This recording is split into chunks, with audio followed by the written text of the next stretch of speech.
Welcome to Rajasthan GK training. दोस्तों स्वागत आप सभी भावी अध्यापक एवं भावी अध्यापिकाओं का राजस्थान सामान्य ज्ञान के इस महत्वपूर्ण प्लेटफॉर्म पर। दोस्तों हमारे third grade teacher level first की जो मॉडल पेपर है वो 5वां मॉडल पेपर है। दोस्तों हमने 4 मॉडल पेपर पूरे कंप्लीट कर लिए हैं। जिन्होंने भी 4 मॉडल पेपर नहीं देखे और उनको नहीं सोल्व किया तो नीचे डिस्क्रिप्शन बॉक्स में उसका लिंक दिया गया है, जाकर एक एक मॉडल पेपर को पूरा देखिए, क्योंकि उन मॉडल पेपर से बहुत ही शानदार प्रश्न आपके एग्जाम में आ सकते हैं। ठीक है दोस्तों, और आपको पता चलेगा कि आपकी तैयारी किस प्रकार की है, तो आप उन मॉडल पेपरों को जरूर देखना। तो चलिए दोस्तों, आपकी बहुत ज्यादा डिमांड को लेकर हमने मॉडल पेपर 5 आपके सामने पेश कर रहे हैं।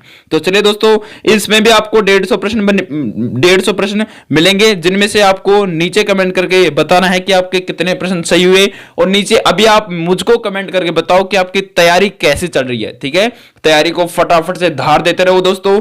नया और कुछ भी पढ़ने की कोशिश ना करो, जितना पढ़ लिया है उसका रिवीजन करो और ज्यादा से ज्यादा प्रैक्टिस सेट लगाइए। ठीक है, और मैं कुछ प्रैक्टिस सेट आपके सामने पेश करता रहूंगा बार बार। ठीक है, तो चलिए दोस्तों शुरू करते हैं। तो दोस्तों वीडियो को लाइक कर दीजिए। ठीक है, चलते हैं। तो फिर पहला प्रश्न क्या कह रहा है दोस्तों कि प्रदेश में किस जिला प्रशासन द्वारा ऑपरेशन अस्मिकता प्रारंभ किया गया था।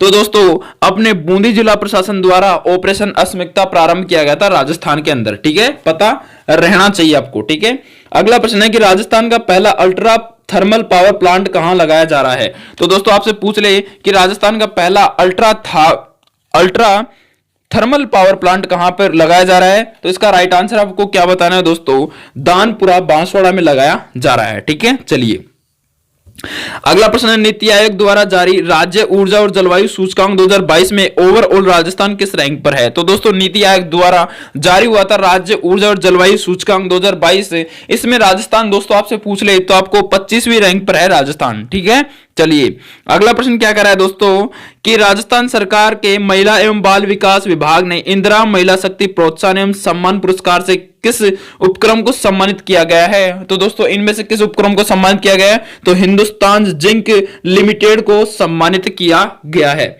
ठीक है, अगला प्रश्न क्या कर रहा है दोस्तों कि राजस्थान दिवस समारोह पर राजस्थान के दुर्ग ऐतिहासिक महत्व एवं शिल्प सौंदर्य पुस्तक का विमोचन किया गया। इसके लेखक कौन है। तो दोस्तों इस पुस्तक के लेखक आपसे पूछ ले तो आपको क्या बताना है, आपको बताना है पन्नालाल मेघवाल अपने राजस्थान के दुर्ग ऐतिहासिक महत्व एवं शिल्प सौंदर्य पुस्तक के लेखक हैं। ठीक है, चलिए अगला प्रश्न क्या कर रहा है, संयुक्त राष्ट्र पर्यावरण द्वारा वृक्ष मित्र सम्मान 2022 से किसे नवाजा गया है। तो दोस्तों किसे नवाजा गया है, ये अपने सिद्ध जोहरी को नवाजा गया है। ठीक है, अगला प्रश्न क्या कर रहा है दोस्तों कि राजस्थान सरकार द्वारा स्टार्टअप को बढ़ावा देने के लिए वर्तमान में कौन सा प्रोजेक्ट चलाया जा रहा है। तो दोस्तों राजस्थान सरकार द्वारा स्टार्टअप को बढ़ावा देने के लिए अपने कौन सा प्रोजेक्ट चलाया जा रहा है वर्तमान में, तो दोस्तों चैलेंज फॉर चैलेंज। ठीक है, चैलेंज फॉर चेंज स्टार्टअप चलाया जा रहा है। ठीक है, प्रोजेक्ट।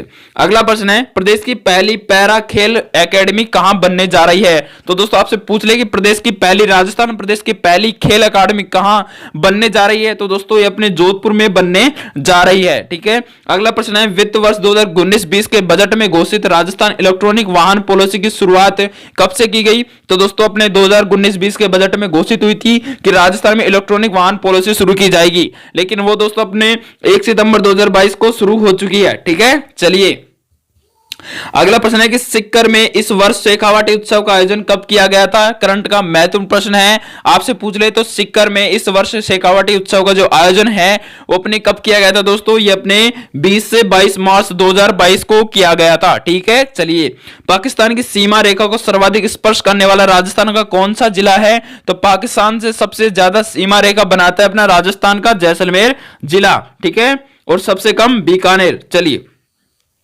अगला प्रश्न है गंगानगर जिले की सीमा आपसे पूछ रहे तो किन किन जिलों से लगती है। तो गंगानगर जिले की सीमा आपसे पूछ रहे तो पंजाब से लगती है केवल और केवल। ठीक है, पंजाब से लगती है। ठीक है, याद रहेगा। तो राजस्थान की सीमा अंतर्राज्यीय व अंतरराष्ट्रीय दोनों प्रकार की है, क्योंकि यह एक देश यानी पाकिस्तान में 5 राज्यों कौन कौन से, पंजाब, हरियाणा, मध्य प्रदेश, उत्तर प्रदेश और गुजरात से लगती है। गंगानगर जिले की सीमा आपसे पूछ रहे तो केवल पाकिस्तान राज्य से लगती है और पाकिस्तान देश से लगती है और पंजाब राज्य से लगती है। ठीक है, अगला प्रश्न है, निम्नलिखित में से राजस्थान का कौन सा क्षेत्र मानसून के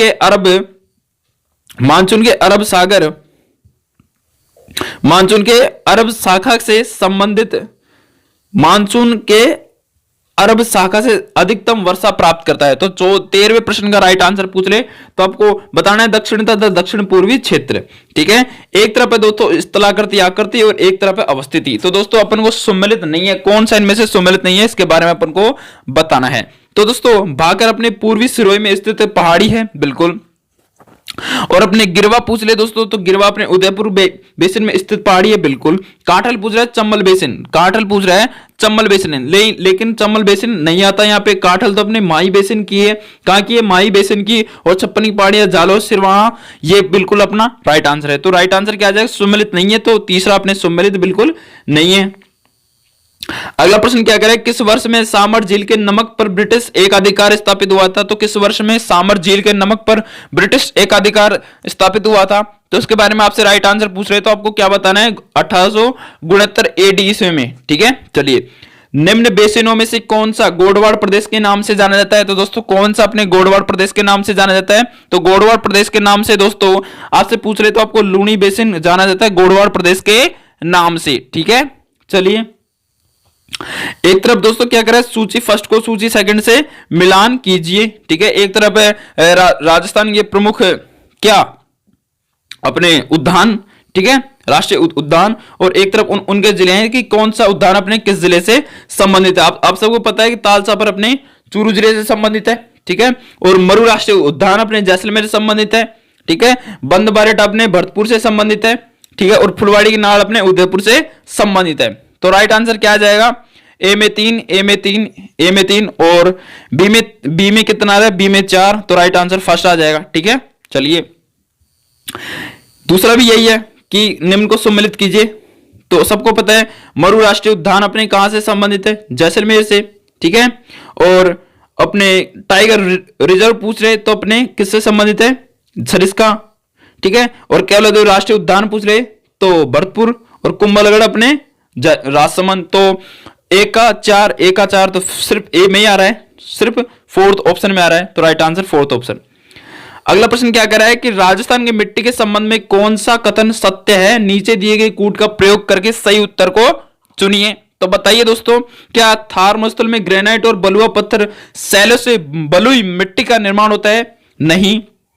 अगला, दक्षिण भाग में ग्रेनाइट, नीस और क्वार्ट्ज शैलों से लाल लोमी मिट्टी का निर्माण हुआ है? नहीं, ऐसा तो हो ही नहीं सकता।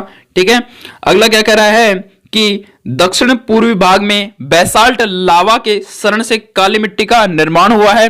यह बिल्कुल हुआ है दोस्तों, क्योंकि जो काली मिट्टी का निर्माण है वो सिर्फ लावा के कारण ही हो सकता है। तो यानी कि ऑप्शन नंबर 3 यानी कि 1, 2, 3 राइट आंसर आ जाएगा दोस्तों अपना। ठीक है, 1, 2, 3 राइट आंसर आ जाएगा। अगला प्रश्न क्या कर रहा है कि पश्चिमी राजस्थान का मिट्टी अम्लीय और क्षारीय तत्वों से संस्कृत कैसे हो जाती है? तो पश्चिमी राजस्थान की जो मिट्टी है वो अम्लीय और क्षारीय तत्वों से संस्कृत कैसे हो जाती है? इसका मेन कारण आपसे पूछ ले तो आपको बताना है कि मिट्टी की निचली सतह से ऊपर की ओर कोशिकाओं द्वारा जल का रिसाव होने के कारण ये संस्कृत हो जाती है। ठीक है, याद रहेगा। चलिए, अगला प्रश्न है, जनगणना 2011 के अनुसार भारत एवं राजस्थान में कार्य सहभागिता दर क्रमशः कितनी रही है? तो कार्य और सहभागिता दर आपसे पूछ ले तो रही है 29.8% कार्य दर रही है, सॉरी सहभागिता दर रही है। ठीक है, और 43.6% अपने सहभागिता दर रही है। ठीक है, राजस्थान में। चलिए राइट आंसर अपना 4 आ जाएगा। अगला प्रश्न क्या कर रहा है दोस्तों, कू किससे संबंधित है? दोस्तों मैंने आपको कई बार बताया है कू अपने किससे संबंधित है, तो कू कह दीजिए या फिर टापरा कह दीजिए, ये सभी के सभी अपने किससे संबंधित है? गरासिया जनजाति के, सॉरी भील जनजाति के क्या है? घर हैं। भील जनजाति के घर हैं कू या टापरा।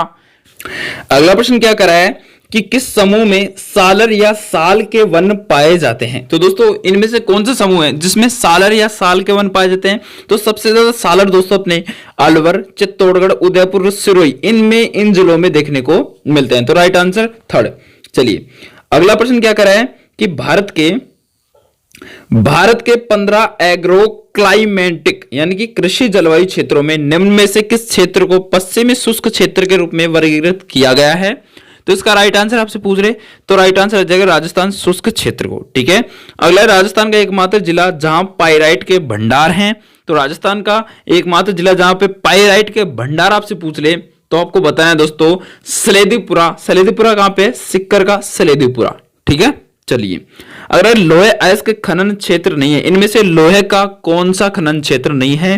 तो मोरिजा है, डाबला है, निमला है, लेकिन तलवाड़ा अपने किसका है? ये अपने लोहे अयस्क का नहीं है। ठीक है, तलवाड़ा बाड़मेर वाला है। ठीक है, चलिए अगला निम्नलिखित को सम्मिलित कीजिए। एक तरफ पर्यटक स्थल, पर्यटक सर्किट और दूसरा है क्षेत्र। वो किस क्षेत्र, कौन सा क्षेत्र किस क्षेत्र से संबंधित है, इसके बारे में अपन को बताना है। दोस्तों आप सबको पता होगा कि ब्रज मेवात सर्किट अपने अलवर व ब्रज पूछ रहा है, तो ब्रज मेवात सर्किट अपने अलवर भरतपुर सवाई माधोपुर संबंधित है।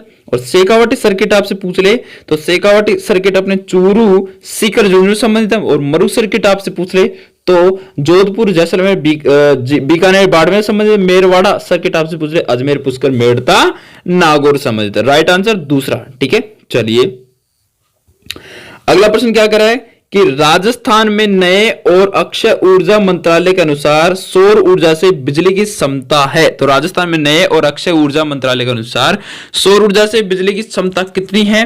तो ये बिजली की क्षमता है 142 गीगावाट। ठीक है, भारतीय रेलवे अनुसंधान व परीक्षण केंद्र निम्नलिखित स्थानों में से किस स्थित, कहां पे स्थित है, किस जिले में स्थित है? तो कहां पे स्थित है दोस्तों? ये अपने स्थित अपने कहां पे? ये अपने पंचपंद्रा में स्थित है। ठीक है, कहां पे है? पंचपंद्रा। तो भारतीय रेलवे अनुसंधान एवं प्रशिक्षण केंद्र, यह केंद्र अपने राजस्थान के बाड़मेर जिले की पंचपंद्रा तहसील में स्थित है। ठीक है, इसका निर्माण तेज गति यानी कि 180 किलोमीटर प्रति घंटे से चलने वाली रेलों का परीक्षण करने के लिए किया गया है। भारतीय रेल एशिया का दूसरा सबसे बड़ा रेल नेटवर्क तथा एकल सरकारी स्वामित्व वाला विश्व का चौथा सबसे बड़ा रेल नेटवर्क है। ठीक है, चलिए अगला प्रश्न है कि निम्न में से किस स्थान से लौह भट्टियां भारत की प्राचीनतम प्राप्त हुई हैं? तो किस स्थान से प्राप्त हुई हैं? तो अपने सुनारी सभ्यता से प्राप्त हुई हैं लौह की भट्टियां। ठीक है, सुनारी आप पूछ ले तो अपने झुंझुनू में खेतड़ी तहसील में है। ठीक है, और कांतली नदी पर अवस्थित है। ठीक है, यहां से लोहा बनाने की भट्टियों के अवशेष प्राप्त हैं जो कि देश के प्राचीनतम साक्ष्य माने जाते हैं। प्राचीनतम नगर जो महाभारत व महाभाष्य दोनों में लिखित था, तो ऐसा कौन सा था? विराटनगर जो अपने बैराटवाड़ा है। ठीक है, अगला प्रश्न क्या कह रहा है कि निम्न में से किसने चित्तौड़गढ़ में श्याम पार्श्वनाथ मंदिर का निर्माण करवाया था? तो किसके द्वारा करवाया गया था दोस्तों चित्तौड़गढ़ में श्याम पार्श्वनाथ मंदिर का निर्माण? तो दोस्तों ये अपने करवाया गया था रावल तेज सिंह की पत्नी जैतल देवी के द्वारा करवाया गया था। अगला प्रश्न है निम्न युद्धों को ध्यान में रखते हुए उनके सही कालानुक्रम बताइए। यानी कि पहला युद्ध किसको हुआ, किसका हुआ, फिर किसका, फिर किसका, फिर किसका। तो राइट आंसर आपने क्या आ जाएगा दोस्तों, ये सबसे पहले तराइन का युद्ध हुआ था, तराइन के बाद फिर खानवा का युद्ध हुआ था, फिर हल्दी घाटी का युद्ध हुआ था। तो 3, 2, 1 राइट आंसर आ जाएगा। अगला प्रश्न है कि राजपूतों की विदेशी उत्पत्ति का मत सर्वप्रथम किसके द्वारा प्रतिपादित किया गया था? तो राजपूतों की विदेशी उत्पत्ति का जो मत है वो सर्वप्रथम किसके द्वारा प्रतिपादित किया गया था? ये अपने कर्नल टोड के द्वारा कहा गया था। कर्नल टोड ने कहा था कि राजपूतों विदेशों से आए हैं, ऐसा कहने वाले थे घोड़े वाले बाबा टिक टिक टिक कर्नल जेम्स टोड। ठीक है, चलिए अगला निम्न में से किस प्रशस्ति में बप्पा रावल को विप्र बताया गया है? तो अपने किस प्रशस्ति में बताया है? कुंभलगढ़ प्रशस्ति में बप्पा रावल को अपने विप्र बताया गया है। अगला मेवाड़ पर शासन किस वंश ने किया था? तो मेवाड़ पर तो दोस्तों सबको पता है गुहिल वंश ने शासन किया था।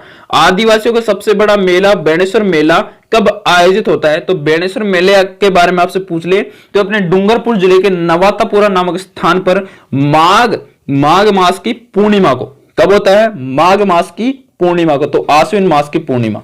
ठीक है, माघ या फिर आश्विन, नहीं माघ, ठीक है, माघ मास की पूर्णिमा को बढ़ता है। ठीक है, माह में। चलिए अगला फूल डोल उत्सव मनाया जाता है, तो फूल डोल उत्सव आपसे पूछ ले दोस्तों, तो अपने रामस्नेही संप्रदाय का याद रखना कि रामस्नेही पंथ द्वारा फूल डोल उत्सव मनाया जाता है। राजस्थान में गौरी देवी किस विद्या के लिए जानी जाती है, तो राजस्थान में अपनी गौरी देवी दोस्तों अपने मांड गायन के लिए जानी जाती है। ठीक है, याद रहेगा।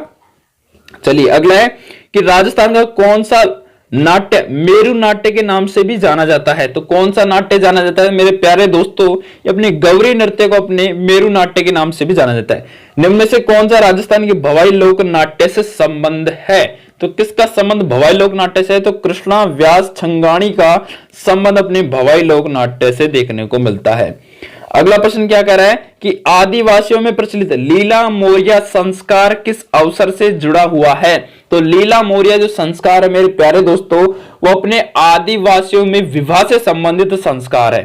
ठीक है, विवाह से संबंधित अपना संस्कार है। अगला है कि रानी जी की बावड़ी राजस्थान के किस जिले में स्थित है, तो रानी जी की बावड़ी कई बार पूछा जाता है, जयपुर में है रानी जी की बावड़ी। रानी रानी रानी अपने कहां पे है, जयपुर में है।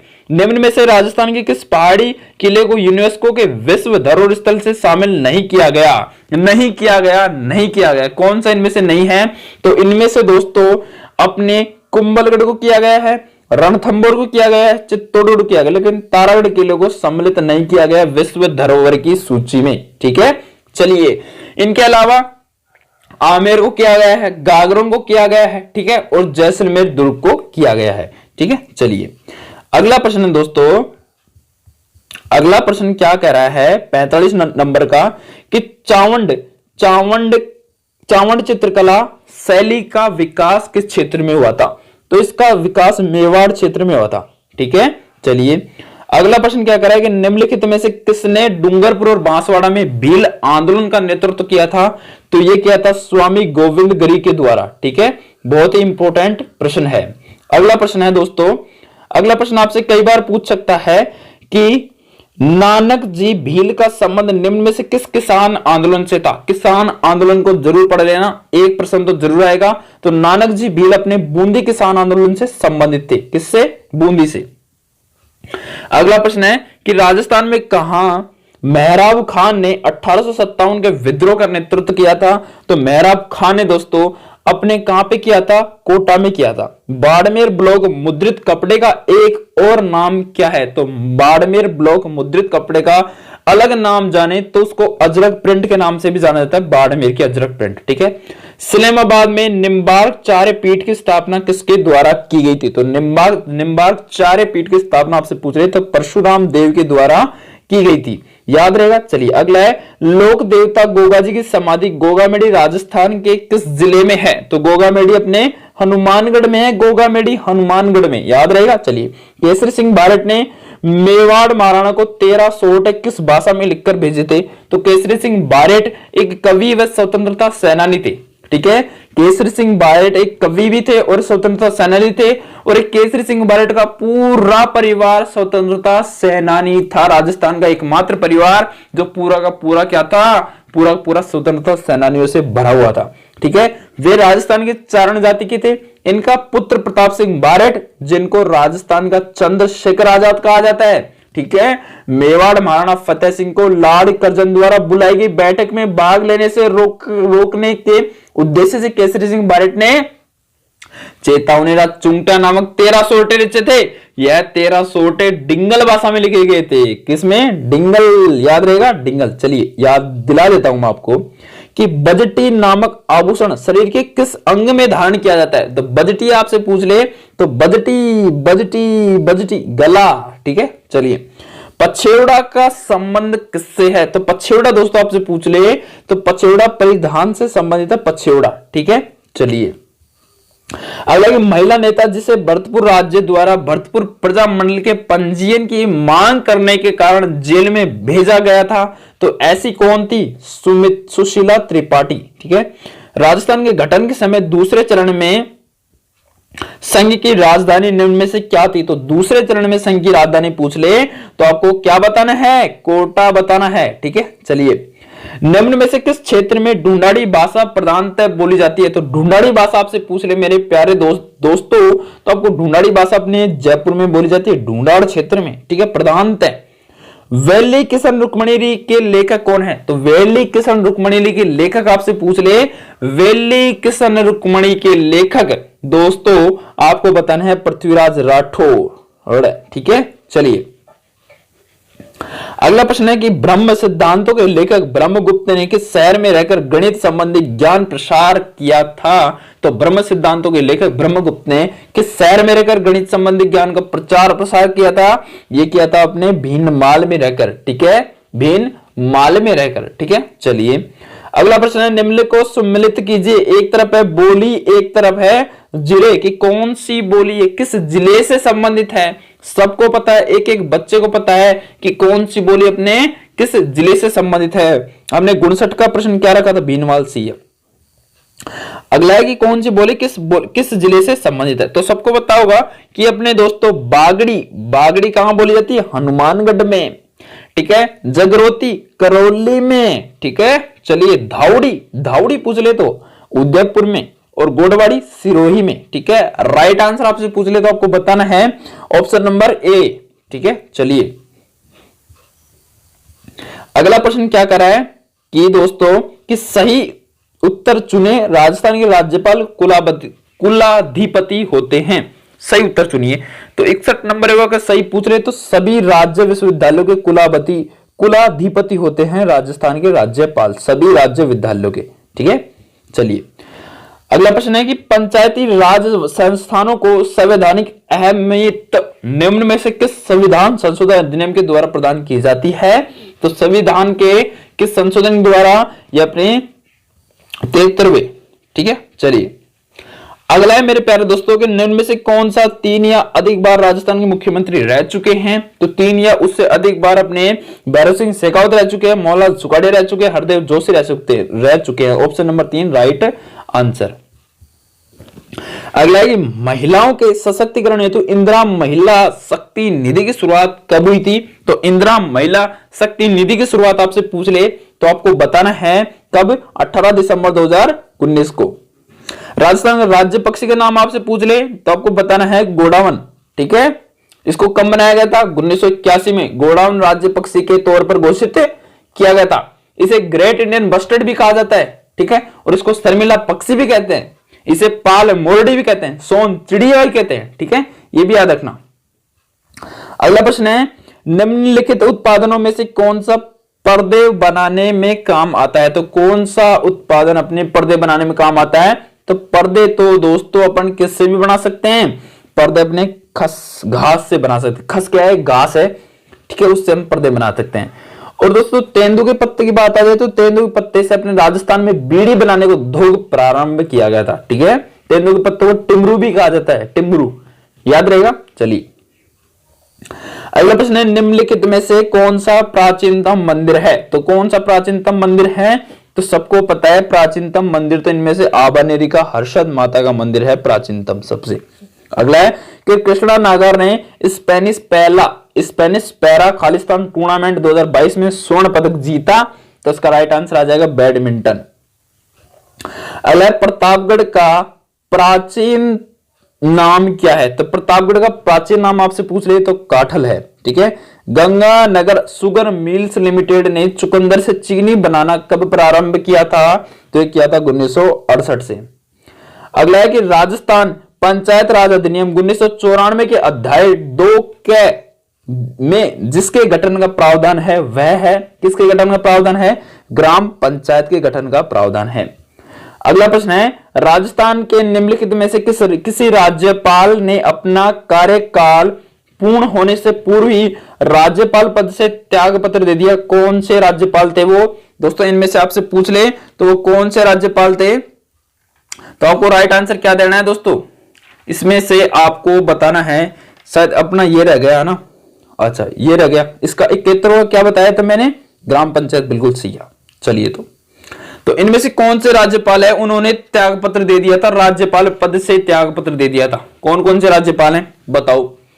तो आपको बताना है कि दरबारा सिंह और अपने प्रतिभा पाटिल, मदन लाल खुराना को छोड़कर 2-3। क्या कर रहा है कि 1 अप्रैल 2020 को भारत सरकार द्वारा शुरू की गई अटल भूजल स्कीम की सहायता उपलब्ध करवाने वाली संस्थान कौन सी है? तो दोस्तों इनमें से आपसे पूछ ले कि अटल भूजल स्कीम में सहायता उपलब्ध करवाने वाली संस्था आपसे पूछ ले तो विश्व बैंक इसमें बहुत ही हेल्प करवा रही है। ठीक है, चलिए अगला प्रश्न कौन सा है दोस्तों, 174वां कि भामाशाह योजना के संबंध में निम्नांकित कथनों पर विचार करो। तो भामाशाह के बारे में अपने को विचार करना है कि कौन सा इनमें से सही है और कौन सा गलत है। तो चलिए बात करते हैं इसके बारे में। तो भामाशाह योजना की दोस्तों अगर हम बात करें तो परिवार की सहमति से 21 वर्ष की आयु पूर्ण कर चुकी परिवार की कोई भी महिला परिवार की मुखिया घोषित की जा सकती है, बिल्कुल की जा सकती है। अगला कि भामाशाह नामांकन का पहला सत्यापन संबंधित ग्राम पंचायत के सरपंच द्वारा किया जाता है, ये तो बिल्कुल गलत है, सरासर गलत है इसके बारे में। ठीक है, तो राइट आंसर केवल और केवल फर्स्ट सही है। अगला प्रश्न क्या कर रहा है मेरे प्यारे दोस्तों और प्यारे साथियों कि निम्नलिखित में से कौन सी डिजिटल इंडिया फ्लैगशिप स्कीम के अंतर्गत सरकार द्वारा शुरू की गई डिजिटल इंडिया इनिशिएटिव सेवाएं हैं? कौन सी इनमें से इनिशिएटिव सेवाएं हैं? तो ये है, इनमें से डायरेक्ट बेनिफिट ट्रांसफर भी है, डीजी लॉकर भी है, मोबाइल आधारित उपन सेवाएं भी हैं। ये सभी की राइट आंसर आ जाएगा। अगला प्रश्न है कि हाल ही में किस मंत्रालय ने निपुण भारत कार्यक्रम बुनियादी साक्षरता एवं संख्या पर राष्ट्रीय मिशन प्रारंभ किया है? तो इसका राइट आंसर आ जाएगा दोस्तों अपने तीसरा यानी शिक्षा मंत्रालय के द्वारा। अगला प्रश्न है कि केंद्र सरकार की योजनाओं एवं उनके परिवर्तन की तारीखों के निम्नलिखित युग्मकों को सही नहीं है, निम्नलिखित में से कौन सा युग्म सही नहीं है? तो इसका राइट आंसर आपसे पूछ ले तो आपको राइट आंसर में क्या लिखना है दोस्तों, आपको सिर्फ और सिर्फ एक बात को ध्यान रखना है कि 2 सितंबर 2020 को प्रधानमंत्री नरेंद्र मोदी की अध्यक्षता में मिशन कर्मयोगी, कौन सा मिशन कर्मयोगी अपने क्या है सही नहीं है और सभी के सभी सही है। इसमें 20 सितंबर दे रखा है लेकिन अपन को राइट आंसर में क्या करना है, 2 सितंबर करना है। ठीक है, चलिए अगला प्रश्न है कि कक्षा 10वीं की बोर्ड परीक्षा पास करने वाले विद्यार्थियों को गार्गी पुरस्कार में दिया जाता है, क्या दिया जाता है? तो कक्षा 10वीं की बोर्ड परीक्षा में पास कर चुकी जो बच्चियां हैं उनको गार्गी पुरस्कार में दोस्तों 6,000 रुपए और एक प्रशस्ति प्रमाण पत्र दिया जाता है। अगला प्रश्न है राजस्थान सरकार की अधिसूचना 18 मई 2020 के अनुसार आरटी एक्ट 2009 के तहत दुर्बल वर्गों के बालकों के अभिभावकों की वार्षिक आय अधिकतम मानी जाती है। तो वार्षिक आय अधिकतम मानी जाती है दोस्तों 2.50 लाख रुपए। ठीक है, अगला है कि शिक्षा का अधिकार अधिनियम का राजस्थान में क्या नाम है? तो शिक्षा के अधिकार अधिनियम का राजस्थान में आपसे नाम पूछ ले तो आपको क्या बताना है, राजस्थान में राजस्थान निःशुल्क और अनिवार्य बाल शिक्षा अधिकार अधिनियम 2009 है। ठीक है, अगला है बालिका शिक्षा फाउंडेशन की स्थापना कब की गई? तो दोस्तों बालिका शिक्षा फाउंडेशन की स्थापना है वो अपनी कब की गई थी? ये 30 मार्च 1995 को की गई थी। अगला है आरईटी एक्ट 2009 की किस धारा के तहत गैर सरकारी विद्यालय को एंट्री लेवल कक्षा की 25% सीट पर प्रवेश देना होगा? तो इसका राइट आंसर आ जाएगा धारा 12(1) के अनुसार। ठीक है, चलिए अगला प्रश्न है बालिका शिक्षा फाउंडेशन की साक्षी परिषद के अध्यक्ष होते हैं। तो बालिका शिक्षा फाउंडेशन की साक्षी परिषद के अध्यक्ष कौन होते हैं? तो इसका राइट आंसर आपसे पूछ ले तो इनमें से होते हैं दोस्तों, कौन होते हैं? इनमें से होते हैं अपने कौन? मुख्यमंत्री होते हैं। कौन होते हैं? मुख्यमंत्री, सीएम होते हैं। निःशुल्क एवं अनिवार्य बाल शिक्षा अधिकार आरटी अधिनियम 2009 के तहत निजी एवं विशिष्ट श्रेणी शालाओं में निम्नांकित प्रतिशत बच्चे पहली कक्षा में प्रविष्ट होने चाहिए। तो कितने बच्चे पहली कक्षा में प्रविष्ट होने चाहिए? 25% बच्चे होने चाहिए पहली कक्षा में।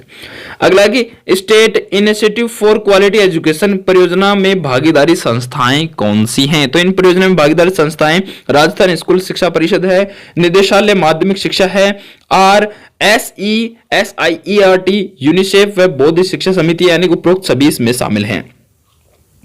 अगला प्रश्न है राजस्थान निःशुल्क अनिवार्य बाल शिक्षा अधिनियम 2011 के अनुसार प्रारंभिक शिक्षा परिषद के प्रमुख होंगे। कौन होंगे दोस्तों प्रारंभिक शिक्षा परिषद के प्रमुख? तो इनमें से होंगे सर्व शिक्षा अभियान के निदेशक व कमिश्नर होंगे। ठीक है, अगला प्रश्न है आरटी एक्ट 2009 की कौन सी धारा यह दर्शाती है कि प्रत्येक माता पिता या संरक्षक का कर्तव्य होगा कि वह आसपास के विद्यालय में प्रारंभिक शिक्षा के लिए अपनी संतान या प्रतिपाल्य को प्रवेश दिलाए?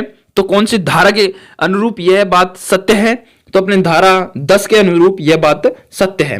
अगला है कि एनईपी 2020 में किस प्रकार के आकलन को अपनाने की परिकल्पना की गई है? तो अपने किस प्रकार के आकलन को? तो नियमित एवं रचनात्मक आकलन को। ठीक है। अगला है कि एनईपी 2020 के संबंध में सही नहीं है। कौन सा इनमें से सही नहीं है 2020 के संबंध में? एनईपी 2020 के संबंध में। तो दोस्तों आपसे 89 का राइट आंसर पूछ रहे हैं, तो आपको क्या बताना है दोस्तों? इनमें से सही नहीं है। तो आप ध्यानपूर्वक पढ़ना कि सभी विद्यार्थी ग्रेड 3, 5 और 8 में स्कूली परीक्षाएं देंगे जो उपयुक्त प्राधिकरण द्वारा संचालित की जाएगी। ये गलत है, ये गलत है, ये गलत है। राइट आंसर 4 आ जाएगा। ठीक है, आप आसानी से वीडियो को पॉज करके आसानी से पढ़ सकते हैं। राइट आंसर 4 आएगा। ठीक है। अगला प्रश्न है कि निम्न में से कौन सा राजस्थान राज्य के संदर्भ में आरईटी एक्ट नियमों का सही नाम है? तो कौन सा इसमें सही नाम आ जाएगा? तो आपको सही नाम आपसे पूछ रहे हैं, तो आपको बताना है राजस्थान निःशुल्क अनिवार्य बाल शिक्षा अधिकार अधिनियम 2011। ये अपने राजस्थान के बारे में आ जाएगा, राजस्थान राज्य के अंतर्गत, आरटी एक्ट के अंतर्गत, आरटी एक्ट के अंतर्गत। हाँ, यही सही आएगा। अगला इंपॉर्टेंट है, हिंदी से संबंधित है कि पशु चर रहे हैं, रेखांकित पद है। पशु इनमें क्या है? तो दोस्तों पशु चर रहे हैं, तो पशु में दोस्तों क्या है? पशु एक प्रकार का क्या है? व्यक्तिवाचक संज्ञा है पशु। ठीक है, पशु एक जातिवाचक संज्ञा हुई। ठीक, क्या हुई? जातिवाचक संज्ञा हुई। अगले पांव उखाड़ना मुहावरे का सही अर्थ आपसे पूछ ले, तो पांव उखाड़ना मुहावरे का सही अर्थ है हिम्मत हारना, हिम्मत हारना। निम्नलिखित में से शुद्ध शब्द है, तो शुद्ध शब्द कौन सा आ जाएगा जो शुद्ध है? तो व्यस्क ऐसे नहीं आता, श्राप ऐसे नहीं आता, कृतज्ञ ऐसे नहीं आता, तातारी ऐसे आ सकता है। भाव शब्द क्या है दोस्तों? भाव आपसे पूछ रहे कोई भी चीज का भाव, तो भाव है वो पुल्लिंग शब्द है। ठीक है, पुल्लिंग शब्द है भाव। अगला समास की दृष्टि से अनुचित विकल्प की पहचान कीजिए। तो समास की दृष्टि से अनुचित विकल्प अपन को पहचान करनी है, तो चलिए करते हैं। तो समाचार पत्र, समाचार के द्वारा पत्र, समाचार पत्र, समाचार के द्वारा पत्र, ये अनुचित विकल्प है। ठीक है। अब इंग्लिश मेरी थोड़ी सी बहुत ही कमजोर है, थोड़ी कमजोर है, तो आप थोड़ी बहुत मिस्टेक हो जाए तो आप इग्नोर कर देना। ठीक है, चलिए। तो 96 नंबर के कुछ इंग्लिश के प्रश्न है कि which the correct passive form of the given sentence. Sentence क्या है? The shepherd has lost 6 ships. इसका राइट आंसर क्या जाएगा? इसका राइट आंसर आपसे पूछ ले तो आपको बताना है कि 6 sheep has lost but the shipped. ठीक है, फर्स्ट इसका राइट आंसर आ जाएगा। और आप मेरे से ज्यादा विद्वान हो इंग्लिश में, तो आप आसानी से पढ़ करके आसानी से जवाब निकाल सकते हो। ठीक है। अगला कि find the blanks with the correct form of verb. Verb की करेक्ट फॉर्म अपन को बतानी है कि राज के खालिस्तान पे क्या आ जाएगा। तो राज एंड एडिटर, तो राज एंड एडिटर खालिस्तान में क्या आ जाएगा? तो खालिस्तान में अपने क्या आ जाएगा दोस्तों? खालिस्तान में आ जाएगा is, Raj is an editor. अगला है कि fill the blank with the correct determiner. तो दोस्तों इसमें क्या, कौन सा डिटरमिनेटर आ जाएगा? तो there are Khalistan student who don't care for classes. तो इसका राइट आंसर क्या आ जाएगा? 98 का राइट आंसर पूछ ले तो मेनी स्टूडेंट्स। ठीक है, बहुत सारे स्टूडेंट्स। ठीक है, चलिए।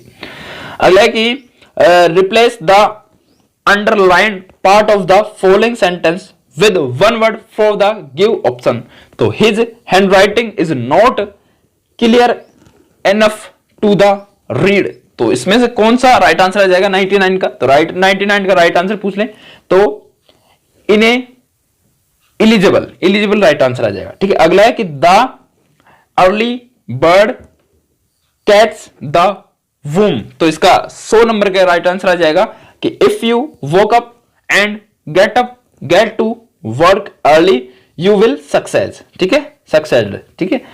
अब कुछ मैथ के प्रश्न है कि यदि किसी आयत की लंबाई 25% बढ़ जाए और चौड़ाई 20% घट जाए तो आयत के क्षेत्रफल में निम्न में से कौन सा परिवर्तन देखने को मिलेगा? तो कौन सा परिवर्तन? 5% का उछाल देखने को मिलेगा। बस सीधी सी बात है।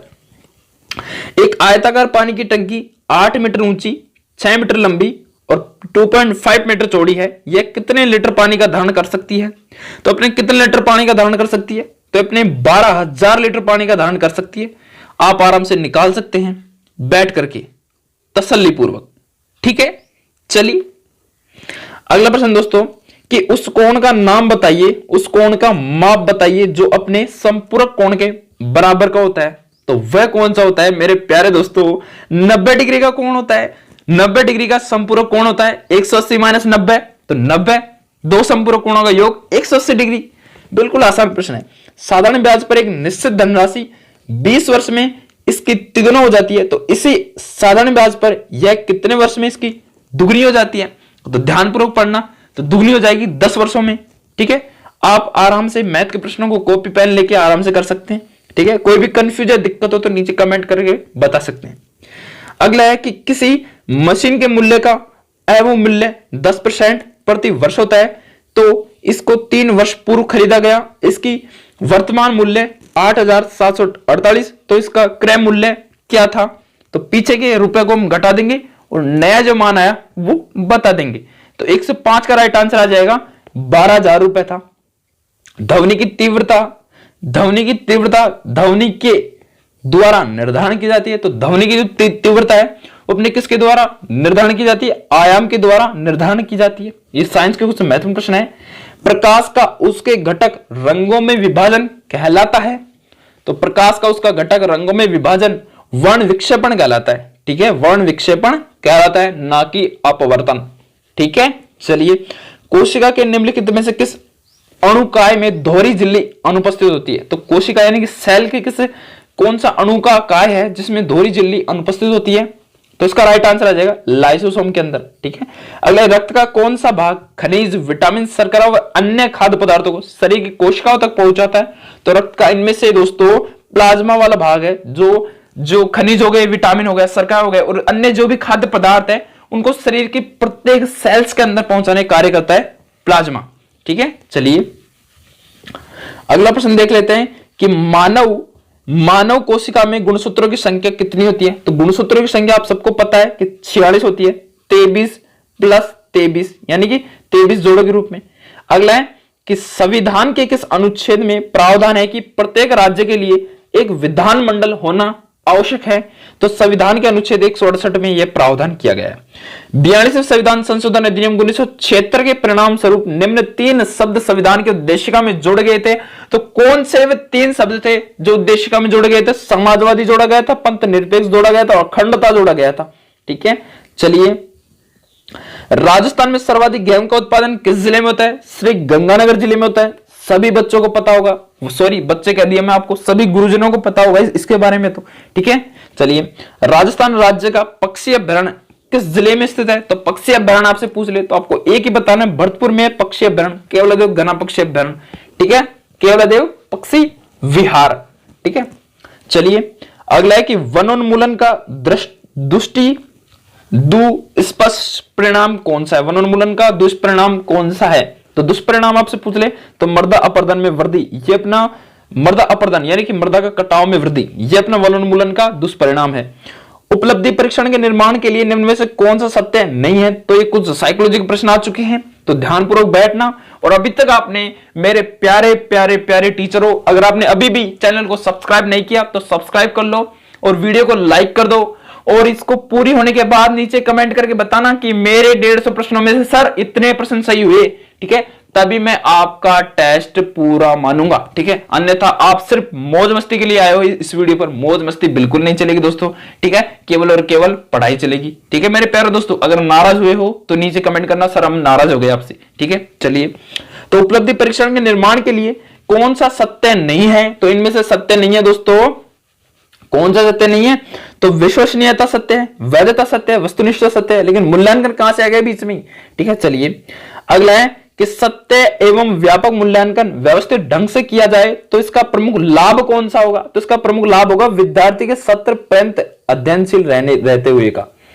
अगला है कि लिग्वाफोन यानी कि रिकॉर्ड प्लेयर किस प्रकार की अधिगम सामग्री है? तो लिग्वाफोन अपने किस प्रकार की अधिगम सामग्री है? तो उसको सुन सकते हैं लिग्वाफोन के द्वारा। ठीक है, निम्नलिखित में से एक अच्छे प्रश्न पत्र की विशेषता नहीं है। तो अच्छे प्रश्न पत्र की विशेषता इनमें से कौन सी नहीं है? अच्छे प्रश्न पत्र की विशेषता इनमें से कौन सी नहीं है?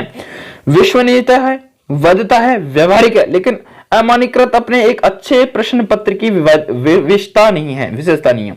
चलिए कुछ और भी आ चुके इंग्लिश के प्रश्न। अगला प्रश्न क्या कह रहा है दोस्तों कि multi algorithm is classroom can be used to choice the irrelevant option. तो इनमें से कौन सा 120वें नंबर का आपसे राइट आंसर पूछ रहे तो आपको बताना है टीच ओनली लैंग्वेज। ठीक है, अगला है कि elevation is done on two basics. तो elevation in the done two basics, तो कौन से बेसिक्स होने चाहिए? तो इनमें से बेसिक्स होने चाहिए फॉर्मेटिव एंड समरवेटिव। ठीक है, चलिए अगला है कि which one of this communication and community has not made a recommendation to encourage internal assessment through continuous and comprehensive elevation. तो इसका राइट आंसर 122वें नंबर का राइट आंसर आपसे पूछ रहे तो नन आ जाएगा, इनमें से कोई सा भी नहीं है। ठीक है, चलिए अगला one of the objective of the इरेलमेडिन वर्क इज टू। तो 123वें का राइट आंसर आपसे पूछ रहे तो आपको बताना है identify the case who are lacks of students. ठीक है, चलिए तो ये इंग्लिश खत्म हो चुकी है। चलिए निम्न में से कौन सी गणित शिक्षण के मूल्यांकन की विधि नहीं है? तो गणित शिक्षण के मूल्यांकन की विधि इनमें से कौन सी नहीं है दोस्तों? इनमें से निरीक्षण भी है, साक्षात्कार भी है, तो कौन सी नहीं है?